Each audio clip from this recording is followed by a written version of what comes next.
Good evening money persons, welcome to daily మనిషి number 879. ఈరోజు daily మనిషిలో మార్కెట్లో ఉన్న ఇంపార్టెంట్ అప్డేట్స్ అన్ని వన్ బై వన్ క్విక్గా డిస్కస్ చేసేద్దాం.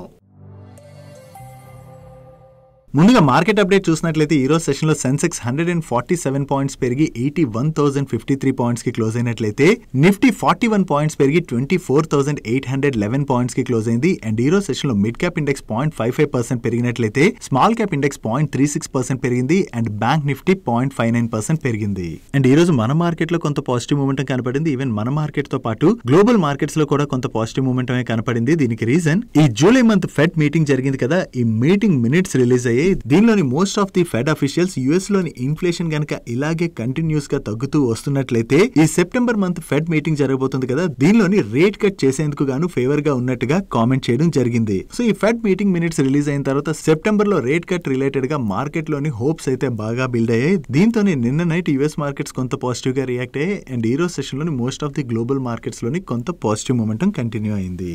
నెక్స్ట్ మన డిఫెన్స్ మినిస్టర్ రాజ్నాథ్ సింగ్ గారు రేపటి నుంచి యుఎస్ విజిట్ కి వెళ్ళబోతున్నారు. ఈ విజిట్ ఆగస్ట్ 26 వరకు కంటిన్యూ అవనున్నది. దీనిలో భాగంగా మన Indian defence minister USA defence minister తోని మీట్ అయ్యి వేరియస్ డీల్స్ అండ్ అలాగే ఈ డిఫెన్స్ సెక్టర్ లోని స్ట్రాటజిక్ పార్ట్నర్షిప్స్ రిలేటెడ్ గా అవి డిస్కషన్స్ చేసేటువంటి అవకాశం ఉన్నదని, దీనిలో కొన్ని ఫైనల్ స్టేజ్ లో ఉన్నాయి అండ్ కొన్ని కన్క్లూడ్ అయ్యేటువంటి అవకాశం ఉన్నదని చెప్పి కూడా మీడియా ప్లాట్ఫామ్స్ అయితే రిపోర్ట్ చేస్తున్నాయి. అండ్ దీంతో పాటుగా రీసెంట్ గా హిందుస్థాన్ ఏరోనాటిక్స్ లిమిటెడ్ వాళ్ళకి జనరల్ ఎలక్ట్రిక్ వాళ్ళ దగ్గర నుంచి F404 ఇంజిన్స్ డిలే ఇష్యూ నడుస్తున్నది కదా, ఈ ఇష్యూ రిలేటెడ్ గా కూడా రాజ్నాథ్ సింగ్ గారు యుఎస్ డిఫెన్స్ మినిస్టర్ తోని డిస్కస్ చేసి దాన్ని కూడా రిజాల్వ్ చేసేటువంటి అవకాశాలు ఉన్నాయని చెప్పి వీళ్ళు మెన్షన్ చేయడం జరిగింది. ఒకవేళ ఈ ఇంజిన్స్ రిలేటెడ్ గా ఇష్యూని సార్ట్అవుట్ చేస్తామని చెప్పి యుఎస్ డిఫెన్స్ మినిస్టర్ దగ్గర నుంచి ఏదైనా ప్రామిస్ కనుక వచ్చినట్లయితే అది హిందుస్థాన్ ఏరోనాటిక్స్ లిమిటెడ్ వాళ్ళకి బిగ్ రిలీఫ్ కానున్నది. అండ్ దీంతో పాటుగా ఈ డిఫెన్స్ సెక్టర్ లోని వేరియస్ ప్రొడక్ట్స్ రిలేటెడ్ గా అది డీల్స్ ఏమైనా అనౌన్స్ చేస్తారేమో చూడాలి. ఏమైనా మంచి డీల్స్ కనుక అనౌన్స్ చేసినట్లయితే అవి మ్యానుఫ్యాక్చర్ చేసేటువంటి కంపెనీస్ కి అయితే పాజిటివ్ కానున్నది. సో రేపటి నుంచి 26 వరకు ఈ విజిట్ లోని ఎటువంటి అనౌన్స్మెంట్స్ వస్తాయన్నది మనం ట్రాక్ చేయవలసి ఉన్నది. నెక్స్ట్ 4 వీలర్స్ లోని ఏ కంపెనీకి చెందినటువంటి ఒక మోడల్ సేల్స్ ఎక్కువగా జరుగుతాయని ఎవరైనా అడిగినట్లయితే టక్ మని మనం మారుతికి చెందినటువంటి మోడల్ సేల్స్ ఎక్కువగా జరుగుతాయని చెప్తుంటాం కదా. దట్టు మారుతి వేగనర్ మోడల్ ఉన్నది కదా, ఈ వేగనర్ సేల్స్ అయితే చాలా ఎక్కువగా జరుగుతుంటాయి. కాకపోతే after so many years Maruti Wagon R sales ని టాటా వాళ్ళు వాళ్ళ పంచ్ మోడల్ తోని బీట్ చేయడం జరిగింది. ఈ 2024 జాన్ నుంచి జూలై వరకు జరిగినటువంటి సేల్స్ లో మనం చూసినట్లయితే ఓవరాల్ గా మారుతి వాళ్ళు 1.16 లాక్ వేగనర్ వెహికల్స్ ని సేల్ చేసినట్లయితే టాటా వాళ్ళు 1.26 లాక్ పంచ్ మోడల్ వెహికల్స్ ని సేల్ చేయడం జరిగింది. So after so many years మారుతికి చెందినటువంటి వేగనర్ సేల్స్ ని టాటా మోటార్స్ వాళ్ళు వాళ్ళ పంచ్ సేల్స్ తోని బీట్ చేయడం జరిగింది. యాక్చువల్లీ ఈ పంచ్ లో కూడా ఎలక్ట్రిక్ సిఎన్జి వేరియంట్స్ ఏవైతే ఉన్నాయో వాటి సేల్స్ బాగా జరగడంతోనే ఈసారి వీళ్ళు వేగనర్ సేల్స్ ని బీట్ చేసినట్లుగా జెటో డైనమిక్స్ వాళ్ళు షేర్ చేస్తున్నారు. యాక్చువల్లీ రీసెంట్ గా చూసినట్లయితే టాటా మోటార్స్ వాళ్ళు లాంచ్ చేస్తున్నటువంటి వేరియస్ మోడల్స్ కి మార్కెట్ లోని మంచి రెస్పాన్స్ లభిస్తున్నది. దీంతో వీళ్ళ సేల్స్ కూడా కంటిన్యూస్ గా పెరుగుతున్నాయి. ఒకవేళ ఇదే సేల్స్ గ్రోత్ ని వీళ్ళు కంటిన్యూ చేసినట్లయితే అది టాటా మోటార్స్ వాళ్ళకి బిగ్ పాజిటివ్ కానుంది. నెక్స్ట్ బజాజ్ ఆటో వాళ్ళ రిలేటెడ్ గా 2 ఇంపార్టెంట్ అప్డేట్స్ ఉన్నాయి. దీనిలో ఫస్ట్ అప్డేట్, వీళ్ళకి చెందినటువంటి 13 అప్లికేషన్స్ కి government of India PLA scheme లోని అప్రూవల్ వచ్చినట్లుగా మీడియా ప్లాట్ఫామ్స్ రిపోర్ట్ చేస్తున్నాయి. దీనిలో వీళ్ళ EV scooters, bikes and components కి కూడా ఈ అప్రూవల్స్ వచ్చినట్లుగా వీళ్ళు షేర్ చేయడం జరిగింది. ఒకవేళ బజాజ్ ఆటో వాళ్ళకి చెందినటువంటి 13 కాంపోనెంట్స్ కి government of India PLA scheme లో అప్రూవల్ వచ్చినట్లయితే అది బజాజ్ ఆటో వాళ్ళ రిలేటెడ్ గా మనం పాజిటివ్ గా అర్థం చేసుకోవచ్చు. అండ్ దీంతో పాటుగా రీసెంట్ గా వీళ్ళ CNG 2 వీలర్ ని లాంచ్ చేశారు కదా, ఈ CNG 2 వీలర్ ని ఎలక్ట్రిక్ వెహికల్ కేటగిరీలోకి కన్సిడర్ చేయాలని చెప్పి బజాజ్ ఆటో యొక్క ప్రమోటర్ అయినటువంటి రాజీవ్ బజాజ్ గారు రీసెంట్ గా ఫైనాన్స్ మినిస్టర్ అఫీషియల్స్ ని మీట్ అయ్యి ప్రపోజల్ ని సబ్మిట్ చేసినట్టుగా CNBC వాళ్ళు షేర్ చేస్తున్నారు. యాక్చువల్లీ ఎలక్ట్రిక్ వెహికల్స్ పైన కేవలం 5% GST నే విధిస్తారు. ఒకవేళ ఈయన ప్రపోజల్ ని కనుక ఫిట్మెంట్ కమిటీ అప్రూవ్ చేసినట్లయితే అది బజాజ్ ఆటో వాళ్ళకి బిగ్ పాజిటివ్ కానుంది. ఆల్రెడీ వీళ్ళ CNG 2 వీలర్ కి మార్కెట్ లో మంచి బుకింగ్స్ జరుగుతున్నాయి. ఒకవేళ దీనిపైన GST ని కూడా కట్ చేసినట్లయితే ఈ బుకింగ్స్ మరింత ఎక్కువగా పెరిగేటువంటి అవకాశం ఉంది. కాబట్టి అది బజాజ్ ఆటో వాళ్ళకి బిగ్ పాజిటివ్. డైలీ మార్కెట్ లో వచ్చేటువంటి ఇటువంటి ఇంపార్టెంట్ అప్డేట్స్ ని మీతో డీటెయిల్ గా షేర్ చేయడానికి మన మనీ పర్స్ టీమ్ ఏవైతే ఎఫర్ట్స్ పెడుతుందో ఆ ఎఫర్ట్స్ కనుక మీకు హెల్ప్ఫుల్ అవుతున్నట్లయితే ఈ వీడియోని మర్చిపోకుండా లైక్ చేయడానికి ప్రయత్నించండి. నెక్స్ట్ న్యూక్లియస్ సాఫ్ట్వేర్ వాళ్ళు రీసెంట్ గానే వీళ్ళ ఈక్విటీ షేర్స్ ని బైబ్యాక్ చేయబోతున్నట్టుగా అనౌన్స్ చేశారు కదా. వీళ్ళ దగ్గర నుంచి ఆ అనౌన్స్మెంట్ వచ్చిన రోజున న్యూక్లియస్ సాఫ్ట్వేర్ స్టాక్ స్టాక్ లో చాలా పాజిటివ్ మూమెంటం కూడా చూసాం. నో దీనిలో భాగంగా వీళ్ళ బోర్డు ఈ రోజు మీట్ అయ్యి బైబ్యాక్ ప్రపోజల్ ని అప్రూవ్ చేయడం జరిగింది. వీళ్ళు టోటల్ గా 4,48,018 షేర్స్ ని ఈచ్ షేర్ 1,615 రూపీస్ చొప్పున టెండర్ రూట్ లోని బైబ్యాక్ చేయబోతున్నారు. ఈ బైబ్యాక్ రిలేటెడ్ గా అనౌన్స్మెంట్ వచ్చే టైం కి ఈ స్టాక్ 1,500 రూపీస్ ఆర్డర్ లో ట్రేడ్ అవుతున్నది. సో 1,500 రూపీస్ ఆర్డర్ లో ట్రేడ్ అవుతున్నటువంటి స్టాక్ ని 1,615 రూపీస్ కి వీళ్ళు బైబ్యాక్ చేయబోతున్నారంటే ఈ బైబ్యాక్ లోని పెద్దగా ప్రీమియం లేదు కదా, దాంతోనే మార్కెట్ దీన్ని కొంత నెగిటివ్ గా తీసుకోవడంతో ఈ రోజు సెషన్ లో న్యూక్లియస్ సాఫ్ట్వేర్ స్టాక్ లో మనం ప్రెషర్ చూసాం. అండ్ ఈ బైబ్యాక్ యొక్క రికార్డ్ డేట్ ని వీళ్ళు సెప్టెంబర్ 3 గా ఫిక్స్ చేశారు. నెక్స్ట్ డాబర్ వాళ్ళు ఈ రోజు తమిళనాడు గవర్నమెంట్ తోనే ఒక MOU సైన్ చేశారు. ఈ MOU లో భాగంగా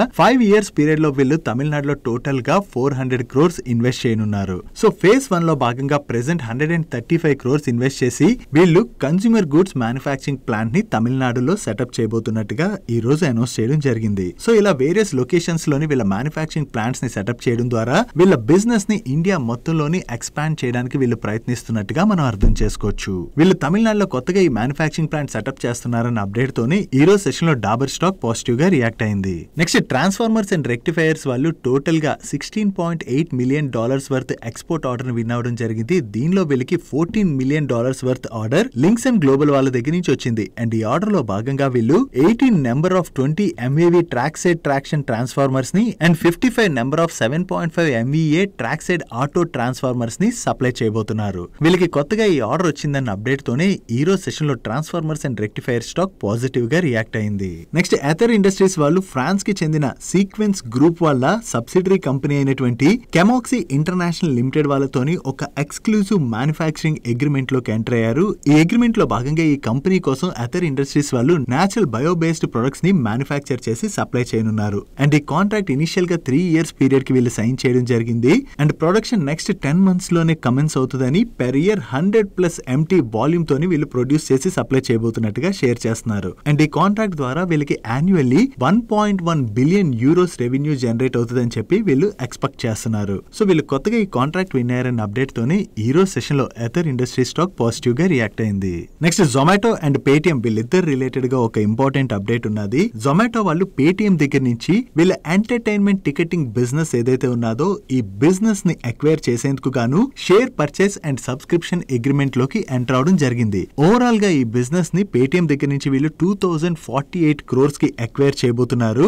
పేటిఎం దగ్గర నుంచి జొమాటో వాళ్ళు ఈ టికెటింగ్ బిజినెస్ ని అక్వైర్ చేయడం ద్వారా ఓవరాల్ గా ఎంటర్టైన్మెంట్ ఇండస్ట్రీస్ అంటే మూవీ టికెట్స్ కావచ్చు, స్పోర్ట్స్ ఈవెంట్స్ కావచ్చు, ఇటువంటివన్నీ కూడా బుకింగ్స్ బాగా పెరుగుతున్నాయి కాబట్టి ఈ ఆపర్చునిటీని అయితే క్యాటర్ చేయడానికి ఈ బిజినెస్ ని అక్వైర్ చేస్తున్నట్టుగా జొమాటో వాళ్ళ మేనేజ్మెంట్ చెప్తుంది. అండ్ దీంతో పాటు జొమాటో వాళ్ళ మేనేజ్మెంట్ మరికొన్ని ఇంపార్టెంట్ పాయింట్స్ కూడా షేర్ చేయడం జరిగింది. యాజ్ ఆఫ్ నో ఈ బిజినెస్ ని వీళ్ళు అక్వైర్ చేస్తున్నా కూడా బిజినెస్ స్మూత్ ట్రాన్సిషన్ కోసం అని చెప్పి నెక్స్ట్ 12 months పీరియడ్ పాటు ఈ టికెటింగ్ బిజినెస్ పేటిఎం యాప్ లోనే కొనసాగుతుందని, దాని తర్వాతే జొమాటో వాళ్ళ డిస్ట్రిక్ట్ యాప్ కి ఈ బిజినెస్ అయితే వీళ్ళు మూవ్ చేయబోతున్నట్టుగా షేర్ చేస్తున్నారు. అండ్ ఈ ట్రాన్సాక్షన్ లో భాగంగా పేటిఎం ఎంటర్టైన్మెంట్ టికెటింగ్ బిజినెస్ లో ఉన్నటువంటి 280 ఎంప్లాయీస్ అయితే జొమాటోకి మూవ్ అవుతున్నారని, ఇది తప్ప ఎటువంటి మేజర్ ఫిజికల్ ఇన్ఫ్రాస్ట్రక్చర్ ని వీళ్ళు అక్వైర్ చేయట్లేదని చెప్పి షేర్ చేయడం జరిగింది.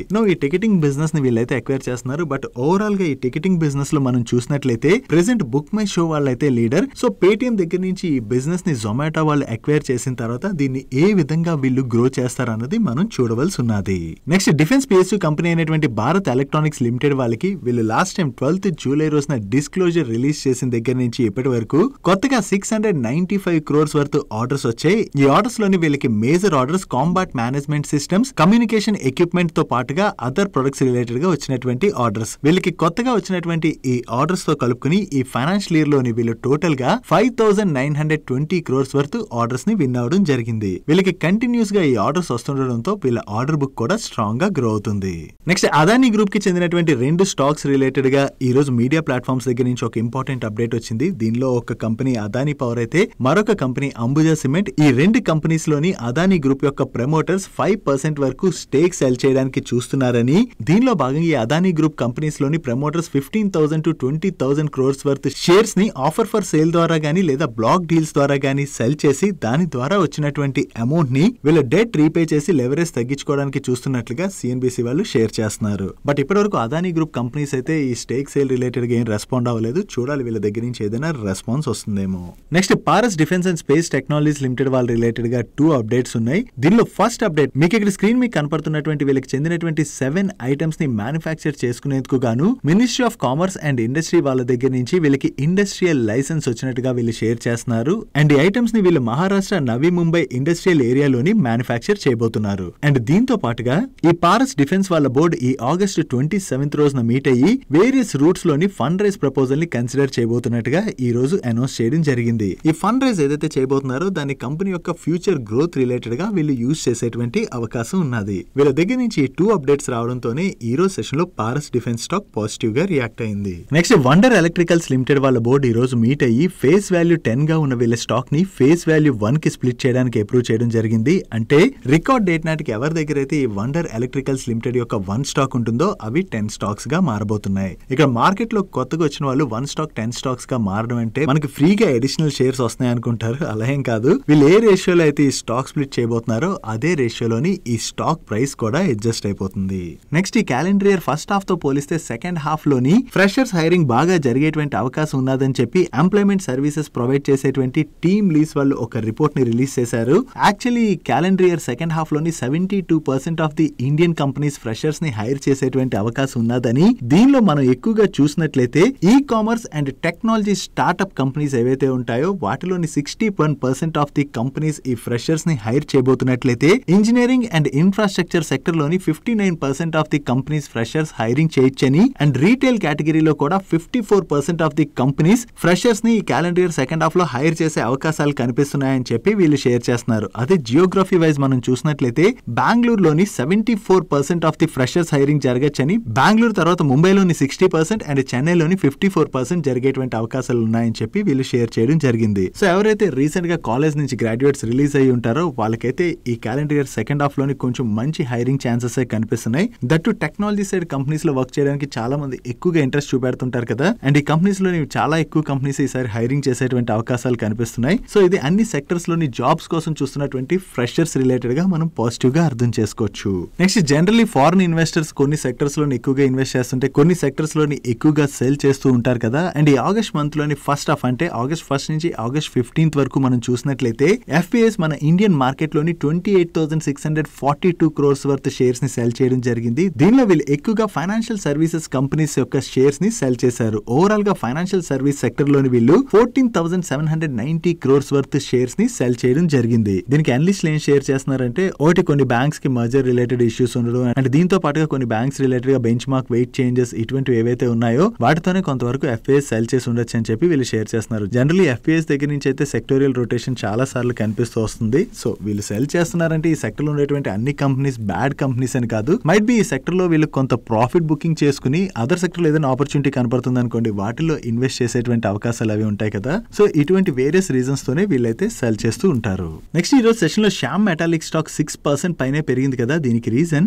ఈ శ్యామ్ మెటాలిక్స్ రిలేటెడ్ గా యూబీఎస్ వాళ్ళు ఒక రిపోర్ట్ ని రిలీజ్ చేశారు. ఈ రిపోర్ట్ లోని వీళ్ళు శ్యామ్ మెటాలిక్ స్టాక్ కి బై రేటింగ్ ఇచ్చి టార్గెట్ ప్రైస్ ని 1200 రూపీస్ గా మెన్షన్ చేయడం జరిగింది. సో స్టాక్ ఒక్కసారి వీళ్ళు 1200 రూపీస్ టార్గెట్ ప్రైస్ ని ఇవ్వడానికి చెప్తున్నటువంటి రీజన్స్ ఏంటంటే ఈ శ్యామ్ మెటాలిక్స్ వాళ్ళ మేనేజ్మెంట్ కంపెనీ రిలేటెడ్ గా ఏవైతే చేంజెస్ తీసుకొస్తుందో అది కంపెనీకి బిగ్ బెనిఫిట్ అవుతుందని, వీళ్ళు ఈ కంపెనీని కమోడిటైజ్డ్ ప్రొడ్యూసర్ నుంచి వాల్యూ యాడెడ్ ప్రొడక్ట్స్ వైపు ఏదైతే ట్రాన్స్ఫార్మ్ చేస్తున్నారో అది కంపెనీకి బిగ్ బెనిఫిట్ అవుతుందని, అండ్ దీంతో పాటుగా వీళ్ళు కంటిన్యూస్ గా ఏదైతే కెపాసిటీ ఎక్స్పాన్షన్స్ అవి చేసుకుంటూ వెళ్తున్నారో అది కూడా కంపెనీకి అడ్వాంటేజ్ అయ్యేటువంటి అవకాశం ఉన్నదని చెప్పి షేర్ చేస్తూ, దీనివల్ల ఫైనాన్షియల్ ఇయర్ 24 లోని వీళ్ళ ఆర్ఓసి 22% గా ఉంటే ఫైనాన్షియల్ ఇయర్ 27 నాటికి అది 28% కి ఇంప్రూవ్ అయ్యేటువంటి అవకాశం ఉన్నదని, అండ్ ఫైనాన్షియల్ ఇయర్ 24 నుంచి ఫైనాన్షియల్ ఇయర్ 27 మధ్యన వీళ్ళు ఎబిటాలోని 39% సిఏజీఆర్ చెప్పిన గ్రోత్ డెలివర్ చేసేటువంటి అవకాశం ఉన్నదని చెప్పి షేర్ చేస్తూ ఈ స్టాక్ కి బై రేటింగ్ ఇచ్చి 1200 రూపీస్ టార్గెట్ ప్రైస్ ని ఇవ్వడం జరిగింది. సో యూబీఎస్ వాళ్ళ దగ్గర నుంచి శ్యామ్ మెటాలిక్స్ వాళ్ళకి ఈ బై రేటింగ్ రావడంతోనే ఈ రోజు సెషన్ లో ఈ స్టాక్ లో పాజిటివ్ మూమెంటం చూసాం. నెక్స్ట్ ఇన్ఫోసిస్ వాళ్ళకి జీఎస్టీ కౌన్సిల్ వాళ్ళు బిగ్ రిలీఫ్ ఇచ్చేటువంటి అవకాశం ఉన్నదని చెప్పి మీడియా ప్లాట్ఫామ్స్ ఈ రోజు రిపోర్ట్ చేస్తున్నాయి. యాక్చువల్లీ మీకు గుర్తున్నట్లయితే ఇన్ఫోసిస్ వాళ్ళు వీళ్ళ ఫారెన్ ఎంటిటీస్ నుంచి తీసుకున్నటువంటి సర్వీసెస్ కి జీఎస్టీని పే చేయలేదని చెప్పి జీఎస్టీ కౌన్సిల్ వాళ్ళు వీళ్ళు 32,000 crores జీఎస్టీ పే చేయాలని చెప్పి వీళ్ళకైతే నోటీస్ పంపించడం జరిగింది. ఆ టైంలోనే ఇన్ఫోసిస్ వాళ్ళు రెస్పాండ్ అవుతూ వీళ్ళ ఫారెన్ ఎంటిటీస్ నుంచి తీసుకున్నటువంటి సర్వీసెస్ కి ఇది జీఎస్టీ అండర్ లోకి రాదని, అండ్ దీన్ని వీళ్ళు అపీల్ చేసుకుంటాం అని చెప్పి షేర్ చేశారు. అండ్ వీళ్ళైతే అపీల్ కూడా చేసుకోవడం జరిగింది. అండ్ దీని యొక్క హీరింగ్ కూడా సెప్టెంబర్ 9th రోజున ఉన్నది. కాకపోతే ఈసారి జిఎస్టీ కౌన్సిల్ అయితే ఇన్ఫోసిస్ వాళ్ళకి 32,000 crores జిఎస్టీ డిమాండ్ ఏదైతే ఉందో దాని రిలేటెడ్ గా రిలీఫ్ ఇచ్చేటువంటి అవకాశం ఉన్నది అని చెప్పి ఈ రోజు మీడియా ప్లాట్ఫామ్స్ రిపోర్ట్ చేస్తున్నాయి. ఒకవేళ జిఎస్టీ కౌన్సిల్ కనుక ఈ 32,000 crores డిమాండ్ ని విత్డ్రా చేసుకున్నట్లయితే అది ఇన్ఫోసిస్ కి బిగ్ రిలీఫ్ గా మనం అర్థం చేసుకోవచ్చు. నెక్స్ట్ రైల్వే పిఎస్యూ కంపెనీ అయినటువంటి ఆర్వీఎన్ఎల్ వాళ్ళు దయామాజు ఇన్ఫ్రాస్ట్రక్చర్ అనేటువంటి కంపెనీతో ఒక ఎంఓయూ సైన్ చేశారు. ఈ ఎంఓయూలో భాగంగా వీళ్ళిద్దరూ కలిపి ASEAN మార్కెట్స్ అంటే association of south east Asian nations లో ఉండేటువంటి railway infrastructure and projects related గా కలిపి వర్క్ చేయబోతున్నారు. అండ్ అంతేకాకుండా మలేషియాలోనది రైల్వే కోచెస్ రిలేటెడ్ గా డిమాండ్ ఏదైతే పెరుగుతున్నదో ఆ డిమాండ్ ని కూడా క్యాటర్ చేసేందుకు గాను వీళ్ళొక మ్యానుఫ్యాక్చరింగ్ బేస్ ని కూడా ఎస్టాబ్లిష్ చేయబోతున్నట్టుగా అనౌన్స్ చేయడం జరిగింది. సో ఆర్వీఎన్ఎల్ వాళ్ళు వీళ్ళతో చేసినటువంటి ఎంఓఏలో భాగంగా ఎక్స్పోర్ట్ ఓరియంటెడ్ మార్కెట్స్ మీద కూడా కాన్సన్ట్రేట్ చేయబోతున్నారంటే అది ఆర్వీఎన్ఎల్ వాళ్ళ రిలేటెడ్ గా మనం పాజిటివ్ గా అర్థం చేసుకోవచ్చు. దీంతోనే ఈ రోజు సెషన్ లో ఆర్వీఎన్ఎల్ స్టాక్ పాజిటివ్ గా రియాక్ట్ అయింది. నెక్స్ట్ డిఫెన్స్ పిఎస్యూ కంపెనీ అయినటువంటి BEML వాళ్ళు మలేషియాకి చెందినటువంటి SMH రైల్ అనేటువంటి ఒక కంపెనీతో ఎంఓయూ సైన్ చేశారు. దీని ద్వారా ఇండియా అండ్ మలేషియా మధ్యన రిలేషన్స్ బాగా స్ట్రాంగ్ అవడమే కాకుండా globally advance rail and metro rolling stock related గా ఏదైతే డిమాండ్ పెరుగుతున్నదో ఆ డిమాండ్ వీళ్ళిద్దరూ కలిపి క్యాటర్ చేయబోతున్నట్టుగా షేర్ చేయడం జరిగింది. సో ఈ కంపెనీతో BEML వాళ్ళు ఎంఓయూ సైన్ చేశారన్న అప్డేట్ తోనే ఈ రోజు సెషన్ లో BEML స్టాక్ పాజిటివ్ గా రియాక్ట్ అయింది. నెక్స్ట్ రెన్యూబుల్ ఎనర్జీ ప్రాజెక్ట్స్ కి ఫైనాన్షియల్ అసిస్టెన్స్ ప్రొవైడ్ చేసేటువంటి ఇరెడా వాళ్ళ బోర్డు నిన్న మీట్ అయ్యి మల్టిపుల్ రూట్స్ అంటే QIP రూట్ లో కావచ్చు, FPO రూట్ లో కావచ్చు, లేదా రైట్స్ ఇష్యూ ద్వారా కావచ్చు 4,500 crores ఫండ్ రైజ్ ప్రపోజల్ అయితే అప్రూవ్ చేయడం జరిగింది. వీళ్ళకి ఇంకా ఈ ఫండ్ రైజ్ రిలేటెడ్ గా గవర్నమెంట్ ఆఫ్ ఇండియా దగ్గర నుంచి అప్రూవల్ రావాలి. ఈ రెన్యూబుల్ ఎనర్జీ ప్రాజెక్ట్స్ కి వీళ్ళు ఫైనాన్షియల్ అసిస్టెన్స్ ప్రొవైడ్ చేయాలంటే వీళ్ళకి ఫండ్స్ అవసరం చాలా ఎక్కువగా ఉంటుంది కదా. సో దీనికోసం అని చెప్పి వీళ్ళు ఫండ్ రైజ్ చేయబోతున్నట్టుగా మనం అర్థం చేసుకోవచ్చు. వీళ్ళ దగ్గర నుంచి ఫండ్ రైజ్ రిలేటెడ్ అనౌన్స్మెంట్ రావడంతోనే ఈ రోజు సెషన్ లో ఇరెడా స్టాక్ పాజిటివ్ గా రియాక్ట్ అయింది. Next flexible work space solutions provide చేసేటువంటి ఆఫీస్ స్పేస్ స్టాక్ లో ఈరోజు సెషన్ లో చాలా పాజిటివ్ మూమెంటం కనపడింది కదా. దీనికి రీజన్ ఏంటంటే వీళ్ళు బెంగళూరులోని 2 ప్రైమ్ లొకేషన్స్ లోని వీళ్ళ న్యూ సెంటర్స్ అయితే లాంచ్ చేస్తున్నట్టుగా అనౌన్స్ చేశారు. దీనిలో ఒక సెంటర్ యొక్క ఏరియా 39,000 square feet లో ఉన్నట్లయితే మరొక సెంటర్ యొక్క ఏరియా అప్రాక్సిమేట్లీ 28,000 square feet ఏరియాలో అయితే వీళ్ళు లాంచ్ చేస్తున్నారు. సో ఈ 2 సెంటర్స్ కూడా ప్రైమ్ లొకేషన్స్ లో ఉన్నాయి కాబట్టి ఇవి త్వరగా ఆక్యుపై అయిపోయేటువంటి ఛాన్స్ ఉన్నదని అండ్ దీని ద్వారా వీళ్ళకి మంచి రెవెన్యూస్ కూడా జనరేట్ అయ్యేటువంటి అవకాశం ఉన్నదని చెప్పి వీళ్ళ మేనేజ్మెంట్ కామెంట్ చేయడం జరిగింది. సో వీళ్ళు బిజినెస్ ఎక్స్పాండ్ చేస్తున్నారని అప్డేట్ తోని ఈ రోజు సెషన్ లో ఈ స్టాక్ పాజిటివ్ గా రియాక్ట్ అయింది. Next anti drone solutions provide చేసేటువంటి జెన్ టెక్నాలజీస్ వాళ్ళు QIP రూట్ లో ఫండ్ రైజ్ చేయబోతున్నట్టుగా ప్రీవియస్ గా అనౌన్స్ చేశారు. అండ్ ఈ QIP 21st August రోజున అంటే నిన్న ఆల్రెడీ ఓపెన్ అయింది. అండ్ ఈ QIP యొక్క ఫ్లోర్ ప్రైస్ ని వీళ్ళు 1,685 rupees 18 paisa పర్ షేర్ గా ఫిక్స్ చేయడం జరిగింది. ప్రెసెంట్ మార్కెట్ లో ఈ స్టాక్ అరౌండ్ 1,770 rupees ఆర్డ్ లో ట్రేడ్ అవుతుంది. అండ్ వీళ్ళు ఫిక్స్ చేసినటువంటి ఫ్లోర్ ప్రైస్ పైన ఫర్దర్ గా 5% డిస్కౌంట్ అయితే ఆఫర్ చేసేటువంటి అవకాశం కూడా ఉన్నది. వీళ్ళు ఈ QIP ద్వారా దగ్గరగా 1,000 crores ఫండ్ రైజ్ చేయబోతున్నట్టుగా మార్కెట్ అయితే ఎస్టిమేట్ చేస్తుంది. ఈ ఫండ్ రైజ్ ఏదైతే చేయబోతున్నారో అది కంపెనీ యొక్క ఫ్యూచర్ గ్రోత్ రిలేటెడ్ గా వీళ్ళు యూజ్ చేసేటువంటి అవకాశాలు అయితే కనిపిస్తున్నాయి. అండ్ జెన్ టెక్నాలజీస్ వాళ్ళ రిలేటెడ్ గా మరొక అప్డేట్ కూడా ఉన్నది. ఈ జెన్ టెక్నాలజీస్ వాళ్ళ మైండ్ డిటెక్టింగ్ సిస్టమ్ కి రీసెంట్ గానే పేటెంట్ రిసీవ్ చేసుకున్నారు కదా. ఇప్పుడు వీళ్ళ ట్రాక్సిమ్ రేంజ్ ఆఫ్ ప్రొడక్ట్స్ లోని క్రూషియల్ కాంపోనెంట్ అయినటువంటి ట్రిగర్ సెన్సింగ్ సిస్టమ్ కి కూడా పేటెంట్ వచ్చినట్లుగా ఇది కంపెనీ రిసీవ్ చేసుకున్నటువంటి 17th పేటెంట్ గా వీళ్ళు షేర్ చేస్తున్నారు. సో వీళ్ళ ప్రొడక్ట్ కి పేటెంట్ వచ్చిందంటే అది వీళ్ళ రిలేటెడ్ గా మనం పాజిటివ్ గా అర్థం చేసుకోవచ్చు.